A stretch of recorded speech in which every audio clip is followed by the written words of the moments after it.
YCP ఒక మార్పు స్పష్టంగా కనిపిస్తోంది. పార్టీలో వివాదాస్పద ముద్ర లేకుండా చూడాలని నాయకత్వం భావిస్తున్నట్లు అర్థమవుతోంది. ముఖ్యంగా టీవీ యాంకర్ శ్యామల లాంటి వారిని పార్టీకి దూరంగా ఉంచుతున్నట్లు ప్రచారం నడుస్తోంది.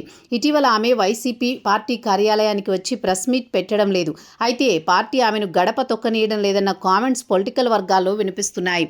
బుల్లితెరను విడిచిపెట్టి వైసీపీలో చేరిన శ్యామల పార్టీకి ఫైర్ బ్రాండ్గా మారతారని అంతా భావించారు. అయితే గత 10 నెలలుగా వైసీపీలో ఆమె పెద్దగా కనిపించడం లేదు. ప్రస్తుతం ఆ పార్టీలో ఆమె అధికార ప్రతినిధిగా ఉన్నారు. యాంకర్ శ్యామల వైసీపీలో అధికార ప్రతినిధి హోదా దక్కించుకోవడం చాలా మందికి ఇష్టం లేదు. పార్టీలోనే ఆమెకు వ్యతిరేక వర్గం ఉంది. గత 10 నెలల కాలంలో ఆమె రాకపోవడం వెనుక ప్రత్యర్థుల హస్తం ఉన్నట్లు ప్రచారం నడుస్తోంది.